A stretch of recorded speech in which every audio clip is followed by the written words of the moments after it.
And then scholars said, "Speak of talking," and he answered, saying, "You talk when you cease to be at peace with your thoughts. And when you can no longer dwell in the solitude of your heart, you live in your lips, and sound is a diversion and a pastime. And in much of your talking, thinking is half murdered. For thought is a bird of space that in a cage of words may indeed unfold its wings but cannot fly. There are those among you who seek the talkative through fear of being alone. The silence of aloneness reveals to their eyes their naked selves, and they would escape. And there are those who talk and without knowledge or forethought reveal a truth which they themselves do not understand. And there are those who have the truth within them, but they tell it not in words. In the bosom of such as the Spirit dwells in rhythmic silence. When you meet your friend on the roadside or in the marketplace, let the Spirit in you move your lips and direct your tongue.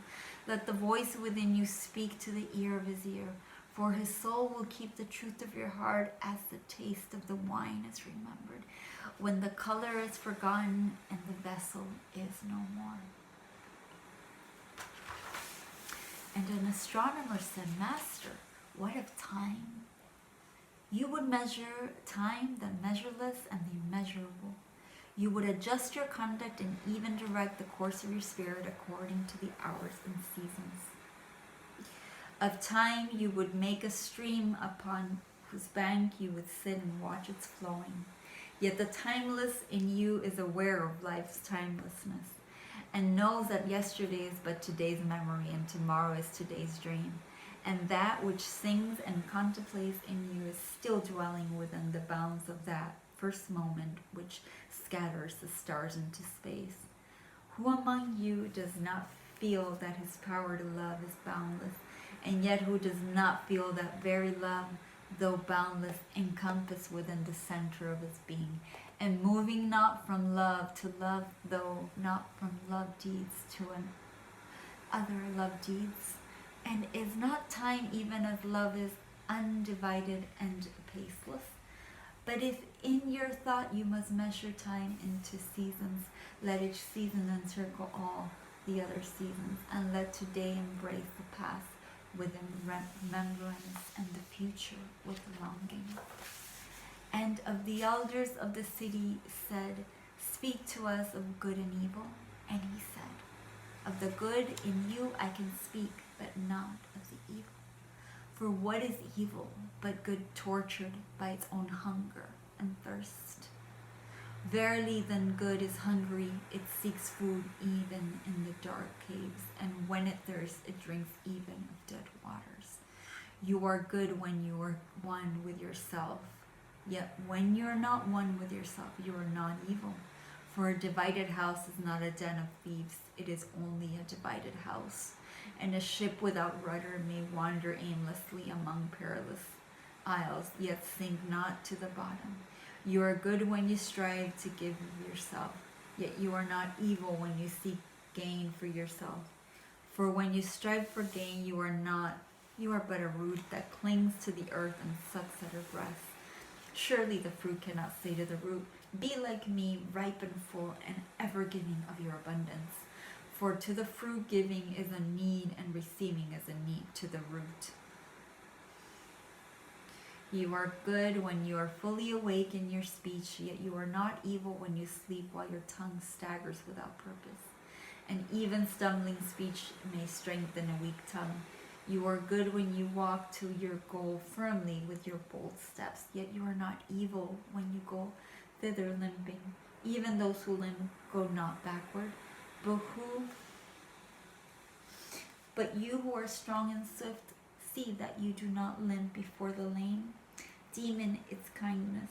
You are good in countless ways, and you are not evil when you are not good, when you are not only loitering and sluggard. Pity that the stags cannot teach swiftness to the turtles.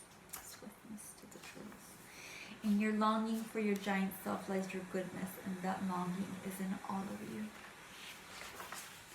But in some of you that longing is a torrent rushing with might to the sea. carrying the secrets of the hillsides and the songs of the forest. And in the others, it is a flat stream that loses itself in angles and bends and lingers before it reaches the shore. But let not him who longs much say to him who longs little, wherefore are you slow and halting? Where the truly God asks not the naked, where is your garment? Nor the houseless, what has befallen your house? When a priestess said, speak to us of prayer. And he answered, saying, you pray in your distress and in your need, would that you might pray also in the fullness of your joy and in your days of abundance. For what is prayer but the expansion of yourself into the living ether? And if it is for your comfort to pour your darkness into space, it is also for your delight to pour forth the dawning of your heart. And if you cannot but sweep your soul summons, when your soul summons you to prayer, she should spur you again and yet again, though weeping, until you shall come laughing. When you pray, you rise to meet in the air those who are praying at that very hour, and whom, save in prayer, you may not meet. Therefore, let your visit to the temple invisible be for naught but ecstasy and sweet communion, for it should answer the temple for no other purpose, and asking you shall not receive. And if you should enter it in to humble yourself, you shall not be lifted. Or even if you enter into it, beg for the good of others, you shall not be heard. It is enough that you enter the temple invisible. I cannot teach you how to pray in words. God listens not to your words, save when he himself utters them through your lips. And I cannot teach you the prayer of the seas and the forests and the mountains. But you who are born of the mountains and the forests and the seas can find the prayer in your heart. And if you but listen in the stillness of the night, you shall hear them saying in silence, our God, who art our winged self, it is thy will in us that liveth.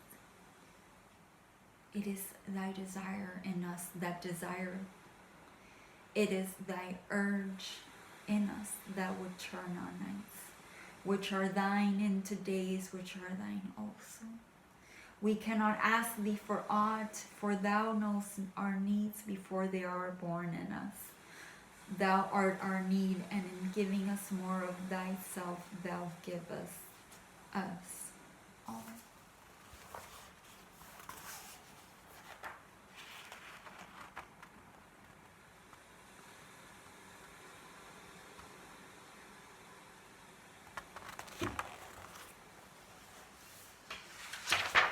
Then a hermit, who visited the city once a year, came forth and said, speak to us of pleasure. And he answered, saying, pleasure is a freedom song, but it is not freedom. It is a blossoming of your desires, but it is not their fruit. It is the depth calling into a height, but it is not the deep nor the high. It is the cage taking wing, but it is not space encompassed. In very truth, pleasure is a freedom song, and I fain would have you sing it with fullness of heart, yet I would not have you lose your hearts in the singing. Some of your youth seek pleasures as if it were all, and they are judged and rebuked. I would not judge nor rebuke them, I would have them seek. For they shall find pleasure, but not her alone. 7 are her sisters, and the least of them is more beautiful than pleasure. Have you not heard of the man who was digging in the earth for roots and found a treasure? And some of your elders remembered pleasures with regret, like wrongs committed and drunkenness. But regret is the beclouding of the mind and not its chastisement. They should remember their pleasures with gratitude, as they would have the harvest of summer. Yet it comforts them to regret. Let them be comforted. And there are among you those who are neither young to seek nor old to remember, And in their fear of seeking and remembering, they shun all pleasures, lest they neglect the spirit or offend against it.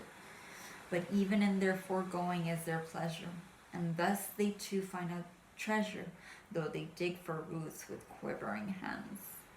But tell me, who is he that can offend the spirit? Shall the nightingale offend the stillness of the night, or the firefly the stars? And shall your flame or your smoke burden the wind? Think you the spirit is a steel pool which you can trouble with a staff?